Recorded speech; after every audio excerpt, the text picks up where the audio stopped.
নুসরাত হত্যায় আওয়ামী লীগ নেতা রুহুল আমিন আটক, গ্রেফতার পপির স্বীকারোক্তিমূলক জবানবন্দি। বিচারের দাবিতে মানববন্ধন ও মশাল মিছিল। ব্রিটেনে তারেক ও তার স্ত্রীর ব্যাংক হিসাবে পাচার করা অর্থের প্রমাণ মিললে মামলা, বলছে দুদক। আইনি প্রক্রিয়ায় ব্যর্থ হয়ে অন্য পথে হাঁটছে সরকার, মন্তব্য তার আইনজীবীর। নির্বাচনে সক্রিয় না হয়ে মনোনয়ন বাণিজ্য করেছে বিএনপি, বললেন প্রধানমন্ত্রী শেখ হাসিনা। আওয়ামী লীগকে সক্রিয় করতে শিগগিরই সাংগঠনিক সফর। এবং আন্তর্জাতিক বাজারে দাম কমলেও চট্টগ্রামের খাতুনগঞ্জে বেড়েছে ছোলা, আদা ও রসুনের দাম, কৃত্রিম সংকট সৃষ্টির অভিযোগ। সরবরাহ বাড়ায় কমেছে চিনি ও ভোজ্য তেলের দাম।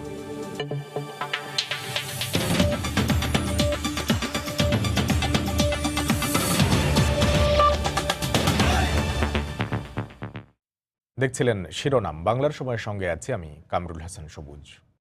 ফেনীর মাদ্রাসা ছাত্রী নুসরাতকে পুড়িয়ে হত্যার ঘটনায় জিজ্ঞাসাবাদের জন্য আওয়ামী লীগ নেতা রুহুল আমিনকে আটক করেছে পিবিআই। গতকাল বিকেলে তাকিয়া রোডের বাসা থেকে তাকে আটক করা হয়। পিবিআই জানায়, নুসরাত হত্যা মামলায় গ্রেফতার হওয়া একাধিক আসামির স্বীকারোক্তিমূলক জবানবন্দিতে সোনাগাজী উপজেলা আওয়ামী লীগের সভাপতি রুহুল আমিনের নাম উঠে আসে। এমনকি নুসরাতের শরীরে আগুন দেওয়ার পর শাহাদাত হোসেন শামীম বিষয়টি রুহুল আমিনকে ফোনে জানায়। এ সময় রুহুল আমিন তাদের পালিয়ে যেতে বলে। গ্রেফতারের পর আদালতের জবানবন্দিতে কথা জানায় শামীম। গত রোববার আসামি নুরুদ্দিন ও শামীমের জবানবন্দিতে উঠে আসে রুহুলের সম্পৃক্ততার নানা তথ্য। এ কারণে জিজ্ঞাসাবাদের জন্য তাকে আটক করে পিবিআই। এদিকে সোনাগাজী ইসলামিয়া ফাজিল মাদ্রাসার ব্যবস্থাপনা কমিটি বাতিল করে অ্যাডহক কমিটি গঠনের নির্দেশ দিয়েছে ইসলামী আরবি বিশ্ববিদ্যালয়। অপরদিকে মামলার তালিকাভুক্ত আসামি উম্মে সুলতানা পপি জেলা জুডিশিয়াল ম্যাজিস্ট্রেট আদালতে স্বীকারোক্তিমূলক জবানবন্দি দিয়েছে। এছাড়া গ্রেফতারকৃত আসামি জাবেদ হোসেনের 3 দিনের রিমান্ড মঞ্জুর করেছেন আদালত। এলাকার প্রত্যক্ষদর্শীরা বলছে,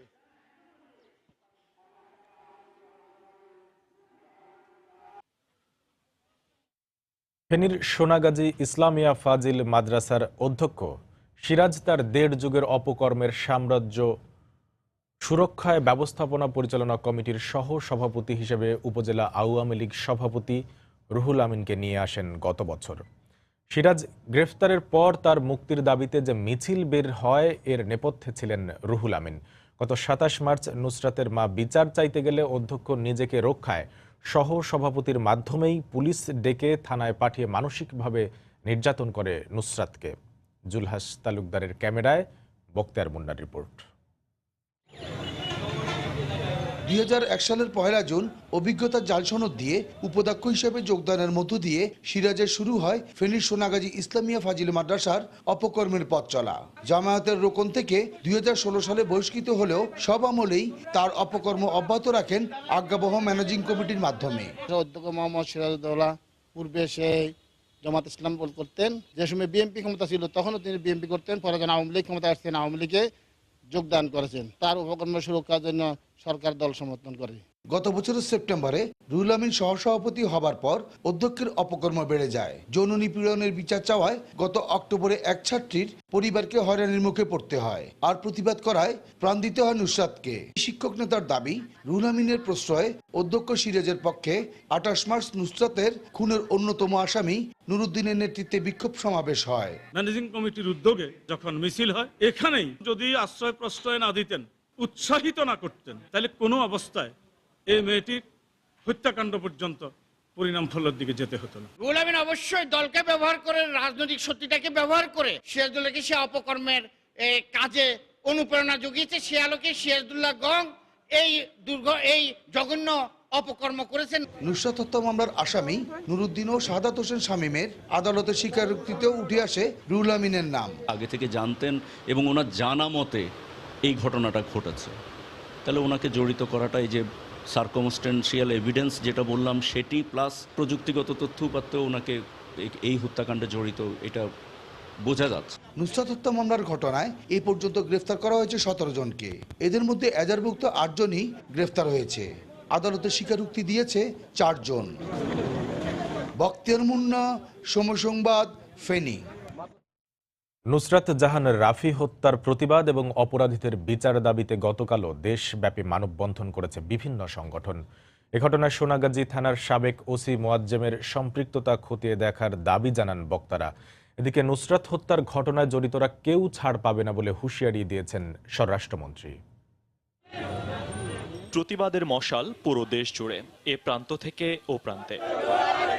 10 এপ্রিল থেকে 19 এপ্রিল ভয়াবহ নৃশংসতায় ফেনীর মাদ্রাসা ছাত্রী নুসরাত জাহান রাফি নিহতের সময় বাড়ছে দিনে দিনে। প্রতিবাদে সন্ধ্যায় ফেনীতে মশাল মিছিল বের করেন প্রতিবাদী মানুষ।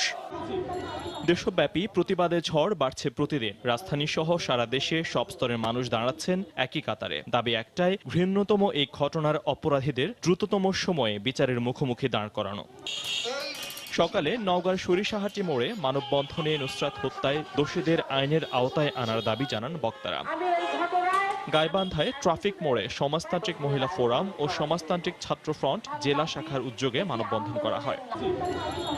বিকেলে রাজধানীর শাহবাগের প্রজন্ম চত্বরে ঘণ্টাব্যাপী অবস্থান কর্মসূচিতে অংশ নেন শতাধিক নাগরিক। নুসরাত হত্যায় জড়িতদের বিচার দ্রুত সময়ে শেষ করার আহ্বান জানিয়ে ঘরে এবং বাইরে নারীদের নিরাপদে অবস্থান নিশ্চিত করার আহ্বান জানান বক্তারা। এটা ঘটেছে একটা মাদ্রাসায়, এটা ইউনিভার্সিটিতে ঘটেনি, স্কুলেও ঘটেনি। মাদ্রাসায় যেখানে ধর্ম সম্বন্ধে পড়ানো হয়, এটা ধর্মের জন্য কলঙ্ক, আমাদের ইসলাম ধর্মের জন্য, জাতির জন্য কলঙ্ক। এরা ঘরে বাইরে পশুর মতন থাবা নিয়ে বসে থাকে। বিচারের যে সময়গুলো, সেই সময়গুলো কমিয়ে আনতে হবে। সমাজকে যারা কর্তৃত্ব করে তাদের মধ্যে যে আনহোলি অ্যালায়েন্স তৈরি হয়েছে তা নারীর জীবনকে চরম সংকটাপন্ন করে তুলছে। আমরা আরো যে সমস্ত আসামির সন্ধান। এদিকে রাজধানীতে এক অনুষ্ঠান শেষে স্বরাষ্ট্রমন্ত্রী আসাদুজ্জামান খান কামাল সাংবাদিকদের জানিয়েছেন, হত্যায় জড়িতরা কেউই ছাড় পাবে না। এই খুনের মোটিভটা কি ছিল, কারা কারা যুক্ত ছিল, কি উদ্দেশ্য ছিল এবং কারা কখন কিভাবে জড়িত ছিল, সমস্ত ডিটেইল আমাদের পুলিশ বাহিনী উদ্ধার করেছে। স্পষ্ট করে বলতে চাই, যেই আইন ভঙ্গ করবে তাকে বিচারের মুখোমুখি করে দিবই। পুলিশে যদি প্রমাণিত হয় সে মানে কোনো কিছু গাফিলতি করেছে, সে শাস্তি হবে। ফয়সাল মোর্শেদ, সময় সংবাদ। নির্বাচনের আগে বিভিন্ন আন্তর্জাতিক সংস্থার জরিপে আওয়ামী লীগ এগিয়ে ছিল উল্লেখ করে প্রধানমন্ত্রী শেখ হাসিনা বলেছেন, নিশ্চিত পরাজয় জেনেই নির্বাচনে সক্রিয় হওয়ার বদলে মনোনয়ন বাণিজ্য করেছে বিএনপি। গতকাল বিকেলে বঙ্গবন্ধু অ্যাভিনিউতে দলের কেন্দ্রীয় কার্যালয়, উপদেষ্টা পরিষদ ও কার্যনির্বাহী কমিটির যৌথ সভায় একথা বলেন তিনি। বঙ্গবন্ধু জন্ম শতবার্ষিকী ও দলের কাউন্সিল সামনে রেখে তৃণমূল পর্যায়ে শিগগিরই সাংগঠনিক সফর শুরু হবে বলেও জানান তিনি।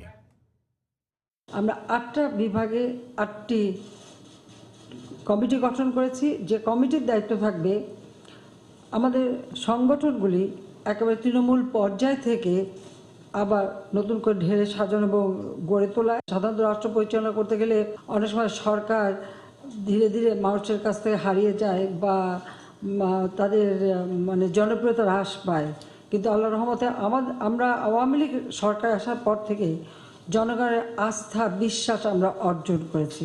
এবারে নির্বাচন যেটা হয়ে গেল, যদি আপনারা সেই নির্বাচনের দিকে তাকান, আপনারা দেখবেন সকল শ্রেণী পেশার মানুষ আওয়ামী লীগকে সমর্থন করেছে, যেটা অতীতে কখনো দেখা যায়নি। অপরদিকে আমরা যদি দেখি বিএনপি জামাতের অবস্থাটা, এরা হচ্ছে একটা পরজীবীর মতো।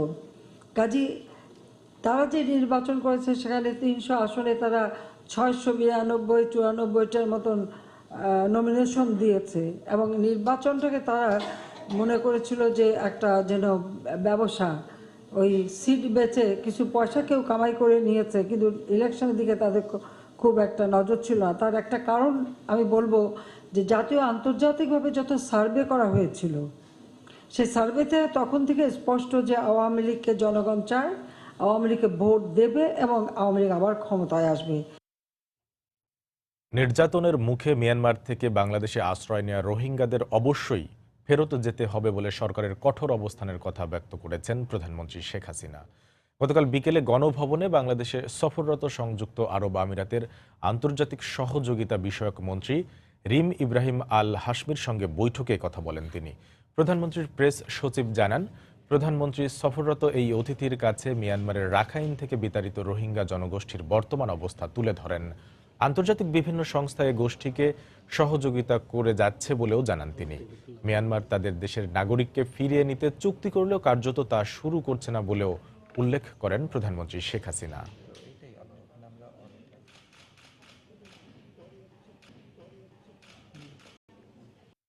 ব্রিটেনে ফিনান্সিয়াল ইন্টেলিজেন্স ইউনিটের জব্দ করা 3টি ব্যাংক হিসাবের টাকা পাচার করা হয়েছে এমন প্রমাণ হলে তারেক রহমান ও তার স্ত্রী জোবায়দা রহমানের বিরুদ্ধে মানি লন্ডারিং আইনে মামলা করা হবে বলে জানিয়েছেন দুদকের আইনজীবী।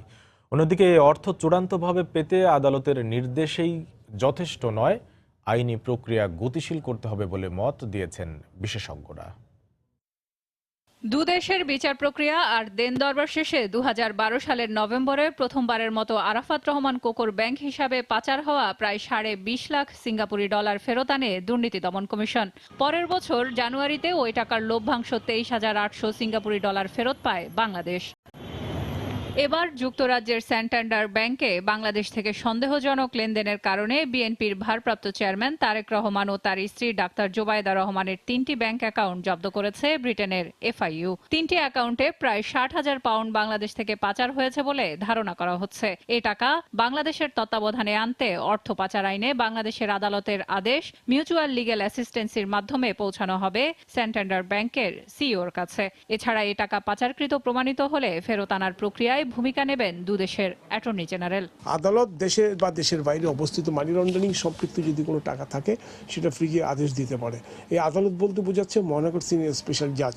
ইনকোয়ারি শেষ হওয়ার পর্যন্ত সিজ থাকবে। ইনকোয়ারি শেষ হয়ে গিয়ে যদি প্রাইম অফিসে দুদক মনে করে যে এখানে তথ্যপত্র আছে মানি লন্ডারিং এর, তখন রেগুলার কেস হবে। কেস হলে তখন ইনভেস্টিগেশন হবে। ইনভেস্টিগেশনে চার্জশিট যদি হয় তখন আদালতে যাবে। আদালত যদি রায় দেয় এটা মানি লন্ডারিং এর মামলা, তখন আমরা এই টাকাটা উদ্ধারের জন্য প্রসিড করতে পারবো। আদালতের রায় ছাড়া এটা সম্ভব না। অর্থনীতিবিদ ইব্রাহিম খালিদ বলেন, রাজনৈতিক সদিচ্ছা থাকলে আর আইনি প্রক্রিয়া গতিশীল হলে দ্রুত এই টাকা ফেরত আনা সম্ভব। আমরা কোঅপারেট না করলে আমাদের দেশ থেকে একটা টাকাও নিতে পারবে না কেউ, একইভাবে আমরা পারবো না। তো বেশিরভাগ ক্ষেত্রে আমাদের বৈদেশিক বিভিন্ন জায়গায় যে টাকা সেটা আনার সবচেয়ে বড় অসুবিধা চিহ্নিতকরণ এর অসুবিধা।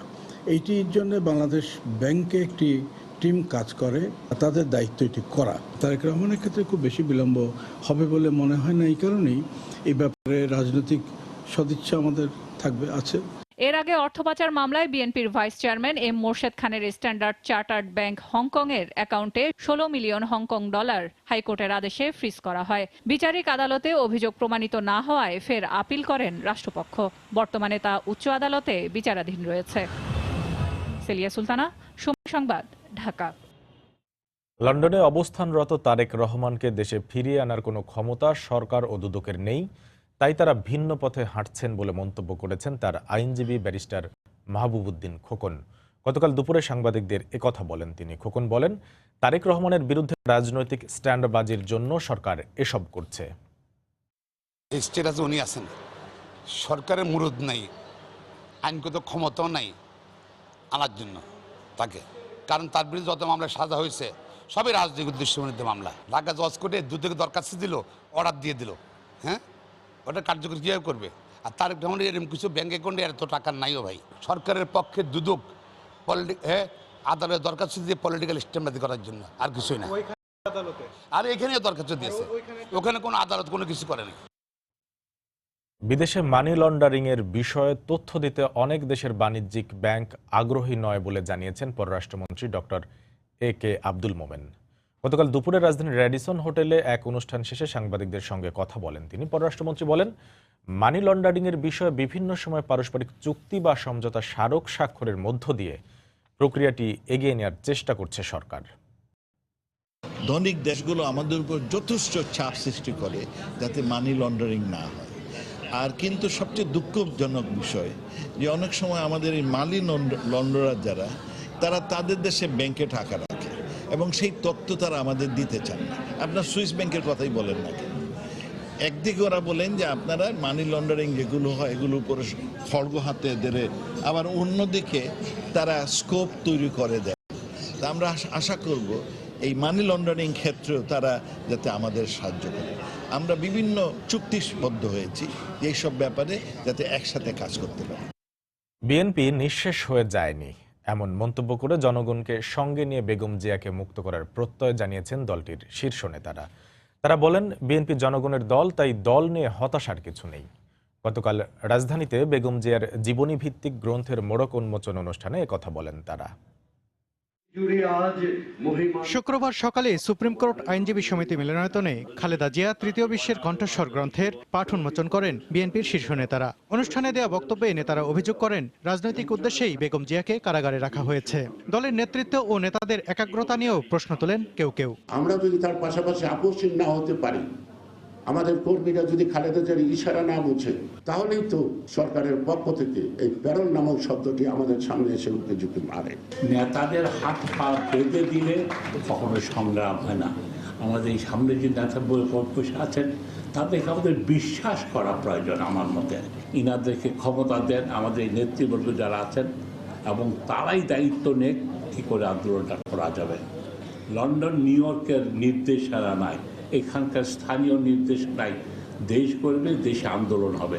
দলীয় সিদ্ধান্তেই বিএনপির নির্বাচিত কেউ সংসদে যাবেন না বলে জানান এই শীর্ষ নেতা। নির্বাচিত এমপি তারা শপথ নেবেন না, এটা আমাদের দলীয় সিদ্ধান্ত, এবং এটা আমাদের অ্যাক্টিং চেয়ারপারসনের সামনে বসে আমরা এই সিদ্ধান্ত আমরা নিয়েছি। আজকে একটা অস্বাভাবিক অবস্থায় দেশ চলছে। এই অস্বাভাবিক অবস্থা থেকে উত্তরণের জন্য আমাদেরকে অবশ্যই গণতন্ত্রকে মুক্ত করতে হবে। এদিকে দলীয় মহাসচিব বলেন শেষ হয়ে যায়নি তার দল। হতাশার কথা শুনতে চাই না। বিএনপি নিঃশেষ হয়ে যায়নি। যারা বলেন যে বিএনপি নিঃশেষ হয়ে গেছে, আমি কোনোদিনই তাদের সঙ্গে একমত নই। বিএনপি প্রতিটি সংকটের মুহূর্তে উঠে দাঁড়িয়েছে। জনগণকে সঙ্গে নিয়ে আমাদেরকে গণতন্ত্রকে, দেশ ও মাতাকে, দেশ ও নেত্রীকে আমাদেরকে আজকে মুক্ত করতে হবে। কঠিন সময় পার করে বিএনপি এখন শক্তিশালী দলে পরিণত হয়েছে বলেও মন্তব্য করেন দলটির শীর্ষ নেতারা। সালাউদ্দিন সুমন, সময় সংবাদ, ঢাকা। বেগম খালেদা জিয়ার বিরুদ্ধে অভিযোগ প্রমাণ হওয়ায় তার শাস্তি হয়েছে, এখানে সরকারের কোনো হস্তক্ষেপ নেই বলে মন্তব্য করেছেন আইনমন্ত্রী অ্যাডভোকেট আনিসুল হক। গতকাল দুপুরে ব্রাহ্মণবাড়িয়ার কসবায় এক অনুষ্ঠানে সাংবাদিকদের প্রশ্নের জবাবে একথা বলেন তিনি। খালেদা জিয়াকে এতিমের টাকা চুরি করার জন্য নিম্ন আদালতে শাস্তি দেওয়া হয়েছে। সেই নিম্ন আদালতের শাস্তির বিরুদ্ধে খালেদা জিয়া হাইকোর্টে আপিল করেছিলেন। সেইখানে 5 বছর থেকে তাকে 10 বছরের সাজা দেওয়া হয়েছে। তাহলে এইখানে সরকারের কোন হস্তক্ষেপ দেখা গেল এটা আমি খুঁজে পাই না। আর আইনের শাসন দেশে আছে বলেই এইসব দুর্নীতিবাজদেরকে শাস্তি দেওয়া হয়। পর্যাপ্ত সরবরাহ ও আন্তর্জাতিক বাজারে প্রতি মেট্রিক টনের বুকিং রেট $60 কমলেও দেশের বাজারে নিয়ন্ত্রণে আসছে না ছোলার দাম। চট্টগ্রামের খাতুনগঞ্জের পাইকারি বাজারে এক সপ্তাহের ব্যবধানে সব ধরনের ছোলার দাম কেজিতে 3 থেকে 5 টাকা পর্যন্ত বেড়েছে কেজি প্রতি অন্তত 6 টাকা করে আদা ও রসুনের দামও। কৃত্রিম সংকট সৃষ্টি করে দাম বাড়ানো হয়েছে বলে অভিযোগ ব্যবসায়ীদের। তবে সরবরাহ বাড়ায় চিনি ও ভোজ্য তেলের দাম নিয়ন্ত্রণে আসতে শুরু করেছে। বিস্তারিত জানাচ্ছেন কমল দে। পবিত্র রমজান মাসে ইফতারের অন্যতম অনুষঙ্গ ছোলা, আর যে কারণে এ মাসকে কেন্দ্র করে চলে ছোলার বাজার। বিগত বছরগুলোর মতো এই বছরও রোজা শুরুর আগে থেকেই দেশের বৃহত্তম পাইকারি বাজার খাতুনগঞ্জে ছোলার দাম ঊর্ধ্বমুখী। গত এক মাসে রপ্তানিকারক দেশ অস্ট্রেলিয়ায় প্রতি টন ছোলার বুকিং রেট $640 থেকে কমে $580 এসে দাঁড়িয়েছে। কিন্তু কৃত্রিম সংকটের কারণে এক সপ্তাহে প্রতি কেজি ছোলার দাম 5 টাকা করে বেড়ে গেছে। ছোলা চাহিদার তুলনায় প্রচুর সরবরাহ আছে, তারপরও বাজারটা আপনার 5 থেকে 6 টাকা করে কেজিতে বেড়ে গেছে। সরবরাহ ঘাটতির অজুহাত দেখিয়ে কেজি প্রতি 5 টাকা বাড়ায় আদা 70 টাকা এবং রসুন 90 টাকা দরে বিক্রি হচ্ছে। তবে সাধারণ মানের পেঁয়াজের দাম এই সপ্তাহে কেজিতে 1 টাকা কমেছে। এই সপ্তাহে ধরেন আদাটা আপনার 2-3 টাকা বাড়ছে কেজিতে, আর রসুন 80-82 টাকা ছিল, আজকে 88-90 টাকা বিক্রি করতেছে আর কি। আর পেঁয়াজটা একটু আমদানি বেশি, এর জন্য গত সপ্তাহ থেকে এই সপ্তাহে 1 টাকা আটানো একটু কমতে দিবে। বেশ কিছুদিন ধরে চিনির দাম বাড়লো, এই সপ্তাহে মন প্রতি কমেছে 20 টাকা। রমজানে চিনি বাজার বাড়ার তেমন কোনো আশঙ্কা নেই, পর্যাপ্ত চিনি আছে। তারপরও যেহেতু বাড়তি চাহিদা হয়, সেই কারণে হয়তো 10-20 টাকা প্রতি মনে বাড়া কমার মধ্যে থাকবে বাজার। এদিকে এই সপ্তাহ মন প্রতি 20 থেকে 25 টাকা কমেছে সব ধরনের ভোজ্য তেলের দাম। লিটার প্রতি 8 আনা করে, কেজি প্রতি পাম অয়েল, সুপার, সোয়াবিন সব কিছু তো কমেছে। আন্তর্জাতিক বাজার কম এবং সরবরাহ প্রচুর আছে, যার বিদায় বাজার কমতির দিকে। পবিত্র রমজানকে সামনে রেখে চট্টগ্রামের পাইকারি ভোগ্য পণ্যের বাজারে বর্তমানে প্রতিদিন 1 থেকে 150 কোটি টাকার অতিরিক্ত পণ্য বিক্রি হচ্ছে। পাইকারি পর্যায়ে ভোগ্য পণ্যের দাম বাড়ানোর ক্ষেত্রে একের পর এক যুক্ত হচ্ছে অজুহাত। প্রথমে বলা হয়েছিল সরবরাহ ঘাটতি, সেটিও কেটে গেছে। এরপর বলা হয়েছে পয়লা বৈশাখে চাহিদা, তাও কাটলো। এখন বলা হচ্ছে আসন্ন পবিত্র শবে বরাতের কারণে চাহিদা বাড়ায় কিছু কিছু ভোগ্যপণ্যের দাম বাড়ানো হচ্ছে, কিন্তু এখনও রমজান অনেকটা বাকি। চট্টগ্রামের খাতুনগঞ্জ থেকে কমল দে, সময় সংবাদ। চট্টগ্রামে জেলা প্রশাসনের নির্বাহী ম্যাজিস্ট্রেট পদমর্যাদার কর্মকর্তার সংকট মারাত্মক আকার ধারণ করেছে। নিয়মিত অন্তত ৩৫ জন কর্মকর্তা থাকার কথা থাকলেও পদোন্নতি ও দীর্ঘমেয়াদী প্রশিক্ষণের কারণে বর্তমানে মাত্র ৬ জন নিয়োজিত রয়েছেন। এ অবস্থায় প্রাত্যহিক কাজে যেমন প্রশাসনকে হিমশিম খেতে হচ্ছে, তেমনি আসন্ন রমজানে বাজার মনিটরিং কিংবা ভ্রাম্যমাণ আদালত পরিচালনা অনেকটা অনিশ্চিত হয়ে পড়েছে। আরও একটি রিপোর্ট দেখেন কমল দেবের। চট্টগ্রামে জেলা প্রশাসনকে 15টি উপজেলার প্রশাসনিক দায়িত্ব পালনের পাশাপাশি নগরীর নানা কাজে সম্পৃক্ত থাকতে হয় নির্বাহী ম্যাজিস্ট্রেট পদমর্যাদার কর্মকর্তাদের। কিন্তু বর্তমানে প্রথম শ্রেণীর এসব কর্মকর্তা পদে চরম সংকট দেখা দিয়েছে। বিশেষ করে সহকারী কমিশনারের 14টি পদের সবকটি শূন্য। প্রাত্যহিক কাজের বাইরে গিয়ে নির্বাহী ম্যাজিস্ট্রেট পদমর্যাদার সরকারি এসব কর্মকর্তাদের বাজার মনিটরিং, উচ্ছেদ কার্যক্রম পরিচালনার পাশাপাশি ভ্রাম্যমাণ আদালত পরিচালনার মতো অন্তত 8 ধরনের বাড়তি কাজ করতে হয়। বন্ধ হয়ে যাওয়া কর্ণফুলী নদীর তীরবর্তী অবৈধ স্থাপনা উচ্ছেদ কার্যক্রম পুনরায় চালুর নির্দেশনা রয়েছে উচ্চ আদালতের, কিন্তু উচ্ছেদের ক্ষেত্রে অন্যান্য জটিলতার পাশাপাশি রয়েছে ম্যাজিস্ট্রেট সংকট সমস্যা। সহকারী ভূমি কমিশনারের 21টি পদের মধ্যে 7 পদে কর্মকর্তা নেই। সে সাথে পর্যাপ্ত ম্যাজিস্ট্রেট পাওয়া না গেলে আসন্ন রমজান মাসে বাজার মনিটরিং চরমভাবে বাধাগ্রস্ত হওয়ার আশঙ্কা দেখা দিয়েছে। আপনি বাজার মনিটরিং বলেন, উচ্ছেদ অভিযান বলেন বা ল এনফোর্সমেন্টের যে অনেকগুলো যে কাজগুলি আছে সবগুলো কিন্তু বাধাগ্রস্ত হবে। ভ্রাম্যমাণ আদালত পরিচালনাকারী 9 জন কর্মকর্তার মধ্যে 5 জনই নেই। আমরা আশা করব যে অতি সত্বর সরকারের এই সংশ্লিষ্ট দপ্তর অন্যান্য জেলা থেকে হলেও এনে এটা সমাধান করবেন। এদিকে আগামী 15 মে থেকে পাহাড়ে ঝুঁকিপূর্ণ অবস্থায় বসবাসকারীদের বিরুদ্ধে অভিযান শুরু করতে চাই জেলা প্রশাসন। চরম সংকটে রয়েছে, যেটা আমি জনপ্রশাসন মন্ত্রণালয় ইতিমধ্যে জানিয়েছি, বিভাগীয় কমিশনার স্যারকেও জানিয়েছি। চট্টগ্রামে কর্মকর্তা প্রদান না হলে আমাদের এসব কাজ বিঘ্নিত হবে। বর্তমানে কর্মরত 6 জন কর্মকর্তার মধ্যে অন্তত 4 জনকে প্রতিদিন প্রটোকলের দায়িত্বে ব্যস্ত থাকতে হয় বলে জানান জেলা প্রশাসনের শীর্ষ কর্মকর্তা। 14 জন নতুন সহকারী কমিশনারকে এখানে পাঠানো হলো। সম্প্রতি এদের সবাইকে প্রশিক্ষণের জন্য বাইরে পাঠানো হয়েছে।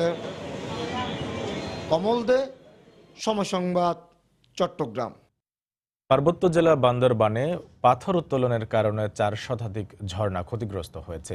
গতকাল বিকেলে হিলভিউ কনভেনশন সেন্টারে নদী রক্ষা কমিশন ও বাংলাদেশ নদী পরিব্রাজক দলের যৌথ আয়োজনে পার্বত্য নদী রক্ষা বিষয়ক এক সম্মেলনে একথা বলেন বক্তারা।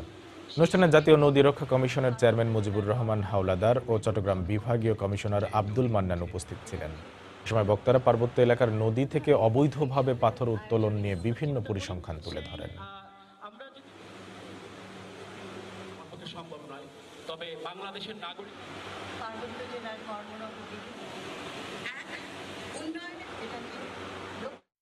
ঝিনাইদহের উপর দিয়ে বয়ে যাওয়া নদ নদী দখলমুক্ত করে পানি প্রবাহের স্বাভাবিক গতি নিশ্চিত করার দাবিতে মানববন্ধন হয়েছে। গতকাল দুপুরে পরিবেশবাদী যুব সংগঠন গ্রিন ভয়েসের উদ্যোগে শহরের পোস্ট অফিস মোড় এলাকায় এ মানববন্ধন হয়। ব্যানার ফেস্টুন নিয়ে সংগঠনটির নেতাকর্মী ছাড়াও বিভিন্ন শ্রেণী পেশার মানুষ অংশ নেন। বক্তারা সারা দেশে দখল হওয়া নদ নদী খাল বিল উদ্ধার করে পুনঃখননের দাবি জানান।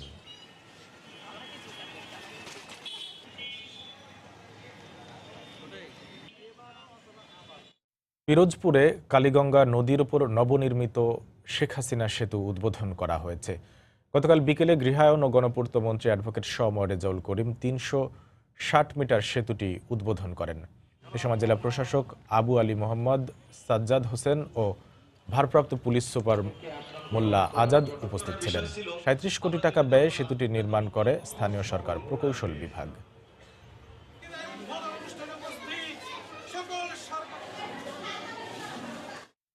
নোয়াখালী ও গাজীপুরে আলাদা ঘটনায় পানিতে ডুবে 4 শিশুর মৃত্যু হয়েছে। পুলিশে জানায় গতকাল দুপুরে চৌমোহনী পৌর শহরের ডেল্টা জুট মিল আবাসিক এলাকার পুকুরে গোসল করতে নামে শিশু ইয়াসিন ও সুমাইয়া। তাদের খোঁজ না পেয়ে বাড়ির আশেপাশে খোঁজাখুঁজি করে স্বজনরা, পরে পুকুরে ভাসতে দেখে দুজনকে উদ্ধার করে স্থানীয় হাসপাতালে নেয়ার পর তাদের মৃত ঘোষণা করেন চিকিৎসক। এদিকে বিকেলে গাজীপুরের টঙ্গীতে পুকুরে গোসল করতে নেমে পানিতে ডুবে আরও 2 শিশুর মৃত্যু হয়।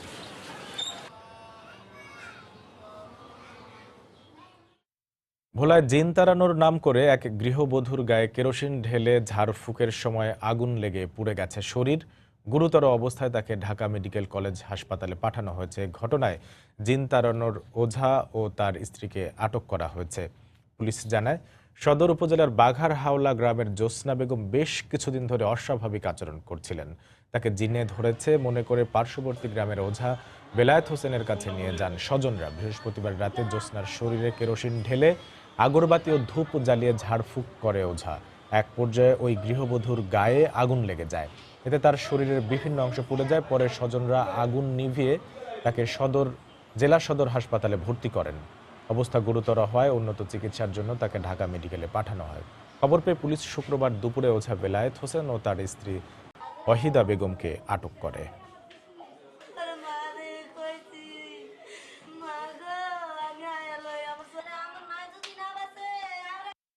চুলে দিছে তেল যেভাবে দেয় এইভাবে চুপ করে ফেলাইছে। পরে মাম্বা আকরবাতি ধরাইছে, আকরবাতি ধরে চুলে লাগাই আস্তে আস্তে। পরে একবার ধরছে, ধরার পরে আমি বলছি রুনা তুই লাগা যে দৌড়ে উঠবো না। পরে কত গম কথা মতন কি আমি ইয়া করুন। মায়ের পিছে আমার অনেক শত্রু আছে, এই শত্রুতা আমি করে আমার মায়ের এই পুরান প্রতিশোধ নিছে। যেন ওর আসর আছিল, আসরে খনকারি করতে গেছে, এই খনকারে আগুন লাগাই দিয়া আরো পুড়িয়া ফেলাইছে। পূর্ণ বিচার চাই, আমরা পূর্ণ বিচারটা চাই। আমাকে যুগে আমরা বুড়ো হয়ে গেছি, আমরা দেই না কোনো ক্যারেজ চালে চিকিৎসা করতে। বাগেরহাটে দ্বিতীয় শ্রেণীর এক মাদ্রাসা ছাত্রীকে ধর্ষণের অভিযোগ উঠেছে। এ ঘটনায় অভিযুক্ত ফেরদৌস শেখকে গ্রেফতার করা হয়েছে। পুলিশ জানায়, গত 11 এপ্রিল রাতে রামপাল উপজেলার একটি মাদ্রাসার 10 বছর বয়সী ছাত্রীকে ধর্ষণ করে মুদি ব্যবসায়ী ফেরদৌস। বিষয়টি জানাজানি হলে বৃহস্পতিবার রামপাল থানায় মামলা করে নির্যাতিতার মামা। পরে অভিযান চালিয়ে অভিযুক্ত ফেরদৌসকে গ্রেফতার করে পুলিশ।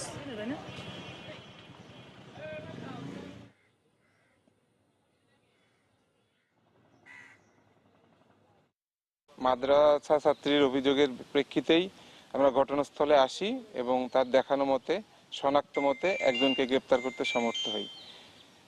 এই ঘটনায় আরো কেউ জড়িত থাকতে পারে, সেই বিষয়টি খতিয়ে দেখা হচ্ছে। ঝিনাইদহে এক ব্যবসায়ীকে গুলি করে হত্যা করেছে দুর্বৃত্তরা। পুলিশ জানায়, গতরাতে সদর উপজেলার জিয়ানগর বাজার থেকে মোটরসাইকেলে করে বাড়ি ফিরছিলেন হার্ডওয়্যার ব্যবসায়ী মিলন হোসেন। পথে কুবিরখালী এলাকায় তার মোটরসাইকেলটিকে গতিরোধ করে বুকে ও মাথায় গুলি করে পালিয়ে যায় দুর্বৃত্তরা। এতে ঘটনাস্থলেই তার মৃত্যু হয়। খবর পেয়ে নিহতের লাশ উদ্ধার করে সদর হাসপাতালে মর্গে পাঠায় পুলিশ।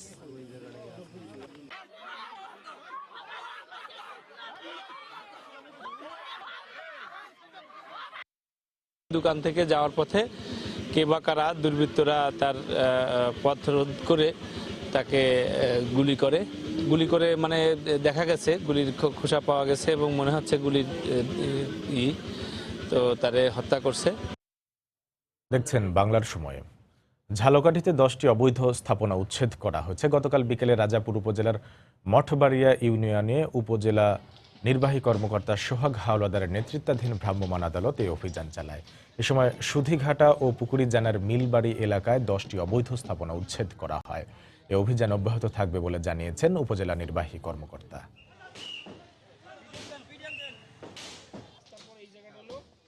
উদ্যোক্তা ও উদ্ভাবনী ভাবনার খোঁজে খুলনা প্রকৌশল ও প্রযুক্তি বিশ্ববিদ্যালয়ে চলছে স্টুডেন্ট টু স্টার্ট আপ।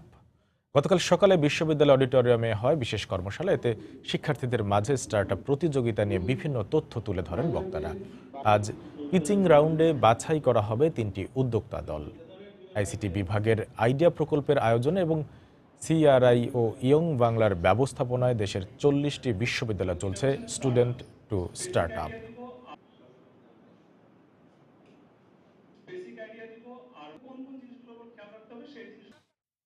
বাংলার সময়ের শীর্ষ সংবাদ জানিয়ে দিচ্ছি আরেকবার। নুসরাত হত্যায় আওয়ামী লীগ নেতা রুহুল আমিন আটক, গ্রেফতার পপির স্বীকারোক্তিমূলক জবানবন্দি। বিচারের দাবিতে মানববন্ধন ও মশাল মিছিল। ব্রিটেনে তারেক ও তার স্ত্রীর ব্যাংক হিসাবে পাচার করা অর্থের প্রমাণ মিললে মামলা, বলছে দুদক। আইনি প্রক্রিয়ায় ব্যর্থ হয়ে অন্য পথে হাঁটছে সরকার, মন্তব্য তার আইনজীবীর। নির্বাচনে সক্রিয় না হয়ে মনোনয়ন বাণিজ্য করেছে বিএনপি, বললেন প্রধানমন্ত্রী শেখ হাসিনা। আওয়ামী লীগকে সক্রিয় করতে শিগগিরই সাংগঠনিক সফর। আন্তর্জাতিক বাজারে দাম কমলেও চট্টগ্রামের খাতুনগঞ্জে বেড়েছে ছোলা, আদা ও রসুনের দাম। কৃত্রিম সংকট সৃষ্টির অভিযোগ। সরবরাহ বাড়ায় কমেছে চিনি ও ভোজ্য তেলের দাম। এই ছিল বাংলার সময়। যে কোনো খবর পেতে ভিজিট করুন সময়নিউজ.tv। আপনার মোবাইলে সময় সংবাদ দেখতে সকল খবর পেতে ডাউনলোড করুন সময় অ্যাপ। সঙ্গে থাকুন সময়।